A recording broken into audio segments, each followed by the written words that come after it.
We are in mid-April 2025. The news tells you this, the news tells you that. What is the real data and the real activity happening in Las Vegas? In today's video, we will tell you all about what is really happening locally on the ground and what is not happening, and the difference between nationwide news and here locally.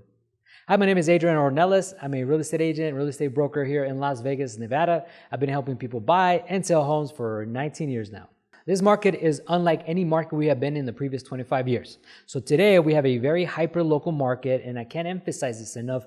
So a super local and specific market is what Las Vegas has. Buying a home in Green Valley or Summerlin is not the same as buying a home on the east side or East Henderson. So not everywhere you're going to buy a home or sell a home is going to be the same. So let's talk about nationwide. March of 2025 saw pending home cancellations of 18% in comparisons to March of 2024. There was 18.7 cancellations, big wow. So what that tells you is that there's really not much of a difference in cancellations. It is always emphasized on the news, but cancellations always occur, so that's nothing new. And the amount, as you could tell, is actually better this year than it was last year, despite what the news may say.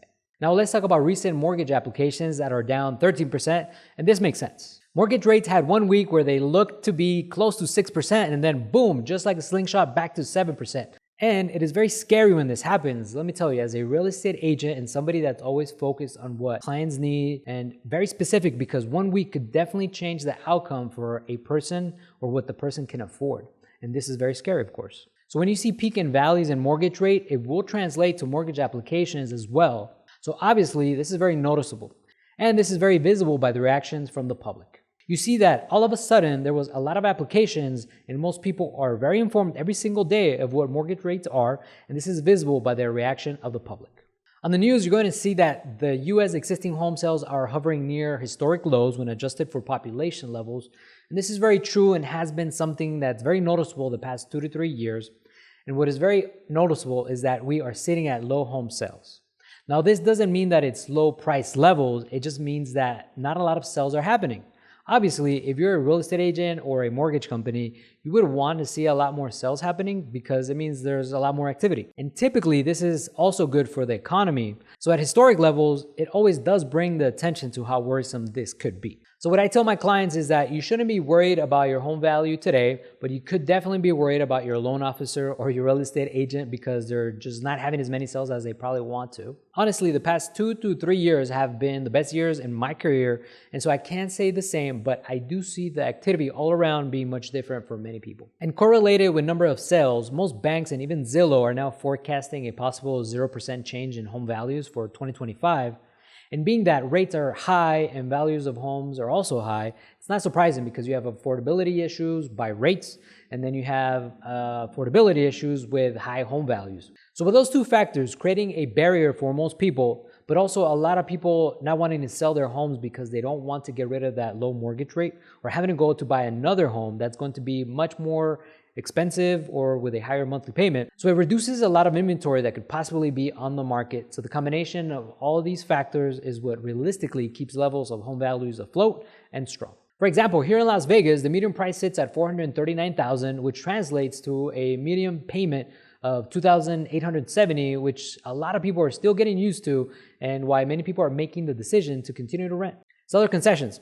This is something else that you're going to see a lot on the news, or this is something that social media likes to point out, that there's a lot of seller concessions being given and that it points to a softer market. But again, with the inventory restrictions, it really becomes a motivator for a lot of sellers and a lot of buyers to be able to make use of those concessions because, again, it keeps home value strong by giving a possibility of a buyer to save a lot of cash up front when they're starting to purchase, and it's money that they could use towards repairs or updates of the home. In Las Vegas, seller concessions Q1 of 2025 occurred on 52% of home sales as compared to Q1 last year, which was 48% of the sellers giving concessions to buyers. So as you can see, there's a small increase, but overall nothing dramatic to worry about. Another data point is that nationwide, 2 in 5 home sellers are giving concessions to buyers. So again, as you can tell, this is a very normal trend. Recently, as we all know, with the talk of tariffs and recession, there's a lot of doubt that goes into the housing market. But to point out, since 1854, there's been a total of 35 recessions. So without a doubt, you could always count that there's going to possibly be a recession in the future. But for homes, that doesn't always mean that if there is a recession, that home values will go down. But what do you think? Typically, what does happen during a recession is that home sales do fall during stock market corrections. And again, home sales falling or the amount of homes that are actually being sold doesn't mean that your home value is going to lose value. It just means that there's not a lot of sales happening. And typically, it is normal that when there's a stock market correction, that you will definitely see home sales fall. How does the everyday person feel about the market is something that we all think about. And if you ask the person right next to you right now, they could probably tell you a little bit about how they're feeling about the economy and how they're feeling about their jobs. Based on a survey from John Burns Research and Consulting, just 20% of consumers believe today is a good time to buy a home. That's down from 26% in quarter 4 of 2024, which is not a tremendous jump. You definitely see a big difference between high-income buyers or high-value properties. At higher income levels, they're also not very enthusiastic about buying a home at the moment. John Burns also reports that 41% of households earning $150,000 or more per year believe it is a bad time to buy a home.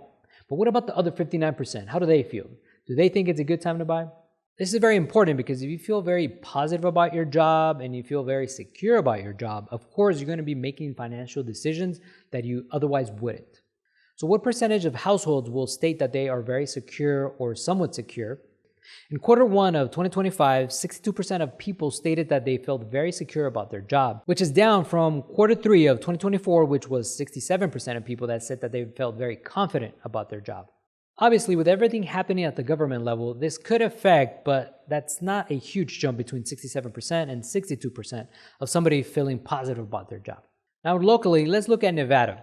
Nevada today has 10% more employment than they did back in 2019. So again, very hyper-local. Our market here is not the national market. Our economy is tremendously more diverse than in 2007 and much more diverse than it was in 2019. So our 2025 job market is not the same, and it's not the same as nationwide either. Why is 2025 not the Great Recession of 2007 through 2011? Let's start with the elephant in the room. Locked-in mortgage rates below 4%. How many people do you know that have a mortgage rate that's at 4% or 3%? Or how many people brag to you about how low their mortgage rate is? We all know somebody that has a very low mortgage rate, but the biggest factor is what are those people going to do with their properties if they ever have any type of financial hardship and if they would keep their properties. And most likely they're going to hold on to their property because when they bought the home or when they're refinanced at that 4% or the 3%, most likely the mortgage payment is very low and so is their loan to value.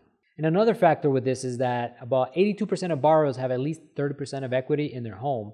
The difference would be if somebody has bought in the last 2 to 3 years, those people are definitely in a different world than somebody that bought in 2021, 2020, 2019, 2017, etc. So that means that the majority of people, especially here in Las Vegas, have a mortgage that was acquired in 2021 and before. So that means that they have a low monthly payment and it means that they owe much less on their home. What about incomes versus home prices? Yes, unfortunately, home prices have outpaced incomes. And the sad reality is that it will continue to happen most likely. This is the way that things have unfortunately worked the last 50 years. So what do you do about this? Do you just become a victim to it, or do you do everything in your power to overcome and create stability for yourself? Las Vegas is still experiencing a lot of growth and our market is very hyper-local, and there's different opportunities depending what part of the city you want to buy and what your income situation is and what your long-term plans are for the future. 2025 will continue to be a very fluctuating market and a very slow market in comparisons to the last 10 years. So if you're planning on selling your home, don't be surprised if your home stays on the market for 2 weeks or longer. And if you're buying a home, don't expect to get a bargain from the seller that's not looking to sell for a bargain because they have a very low monthly payment and a very low mortgage rate.